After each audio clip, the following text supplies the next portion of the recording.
it's a certain group of people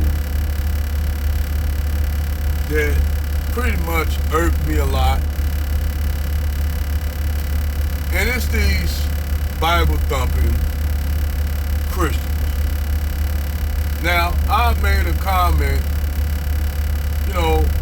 talking about the Bible and how the Bible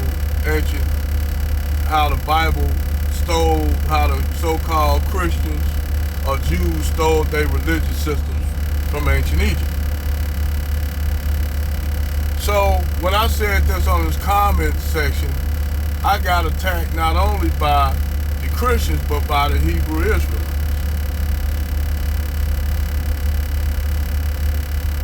So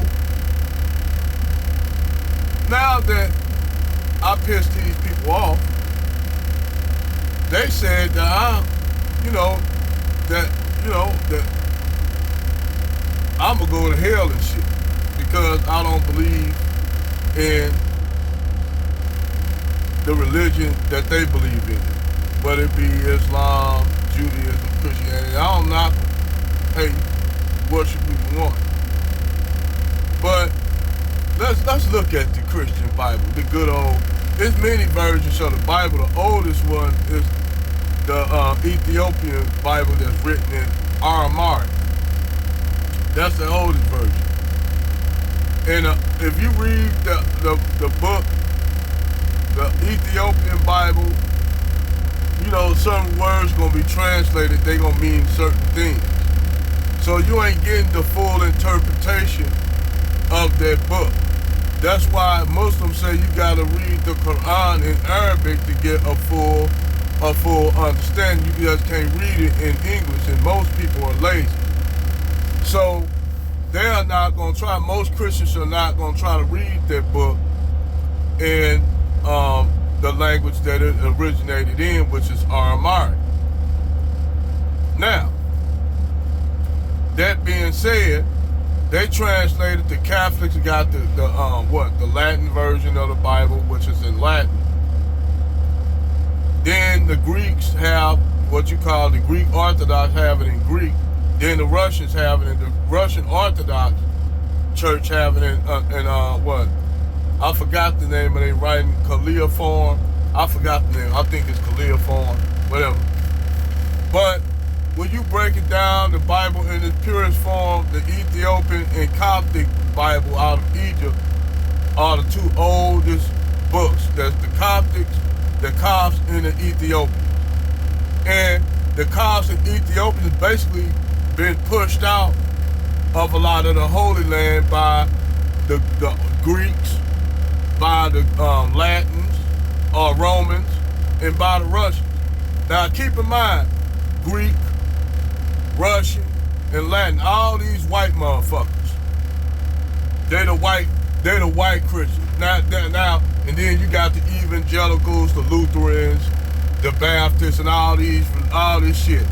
But when you touched on the subject of they shit being plagiarized off ancient Egypt, the whole concept of Mary as being Isis, as Horus being Jesus, with the 12 disciples, which is nothing but the horoscope, and you show them the proof of it, they get mad at you, say, well, the certain, I said, who is Satan?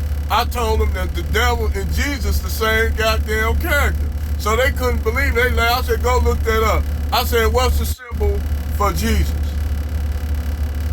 I said, if you go look at the top of Saturn, the planet Saturn, that big gas giant, the second biggest body, the third biggest body in our solar system, if you look at the top, it got a 5-pointed star at the top of it. And the rest is, and it got what? You can write the shape of a Baphomet. So Saturn represents, a lot of people don't know this. Hold on. Saturn represents Jesus.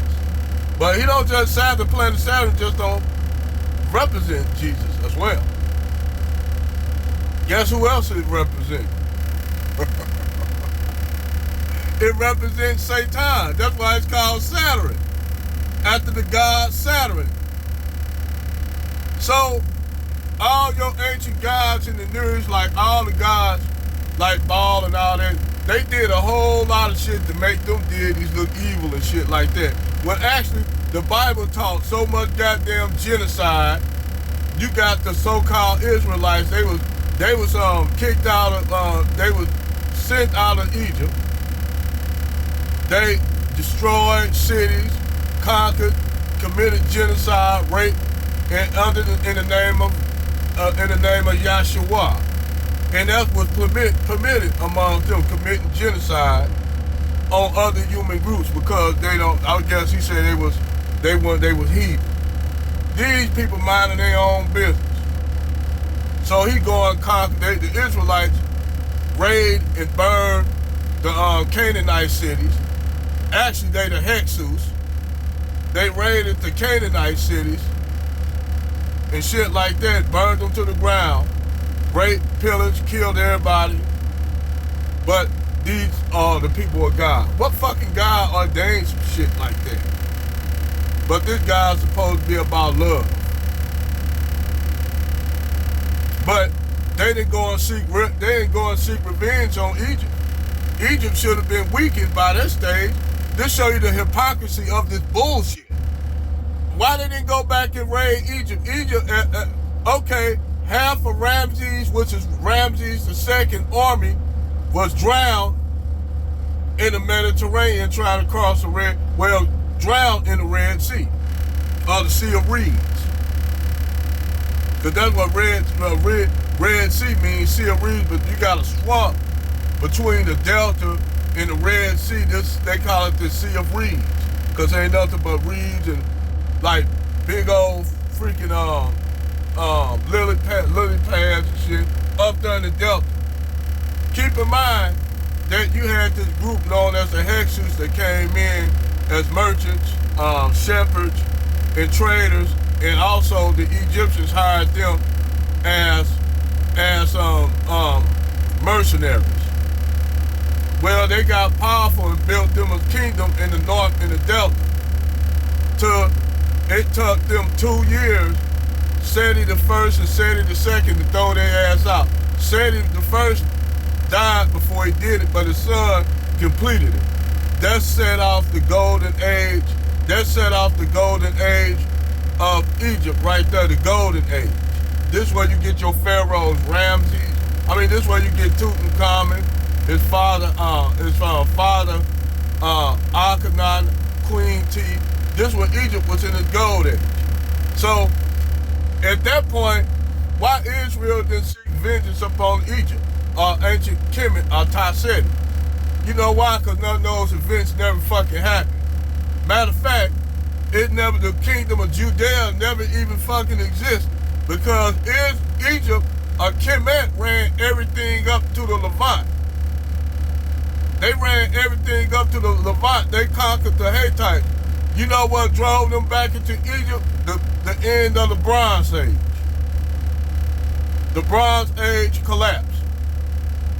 And after the Bronze Age collapsed, all the other kingdoms like the Hittites, the ancient Sumerians, all them were gone. But another kingdom grew up after that called Babylon. Babylon grew in power, then they took control over that area, all the way up to Egypt. Damn near they conquered Egypt. Well, after Babylon, the Persians' Mede army conquered it.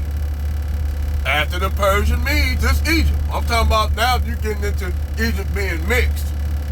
Then you had, after the Persian Medes, you had the Macedonians. You had the Macedonians. Well, after Alexander died in Babylon, the Egyptians, the Macedonians were not Greeks.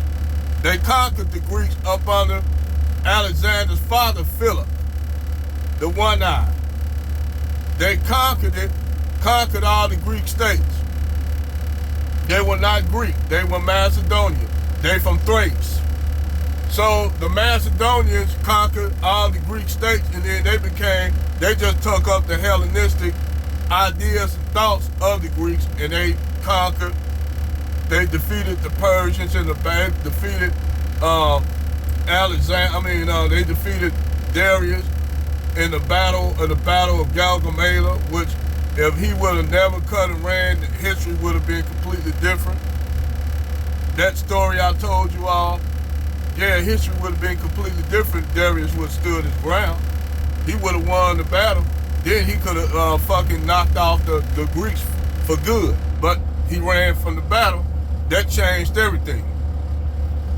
So after Alexander passed away, died in Babylon, his kingdom was split up between all his generals, so they went to war with each other. That's how you got the Parthians and all that. Eventually, the Sasanians, Assassinates, reconquered it back and threw the Persian, threw the Macedonian, Hellenistic Macedonians out, but some of them still existed in Transoxania. So I don't know why I'm telling y'all all this history, because y'all niggas don't listen anyway. Y'all niggas are slow. Some of y'all are slow. So I don't even know why I'm giving you all this knowledge, man, and shit. But I'm just saying, I hate when people try to force me to believe in some bullshit. That's bullshit. That's why I can't stand. Don't try to put your religious dogma bullshit on me. I never said there was a God. I just said that shit is not it. Over and out.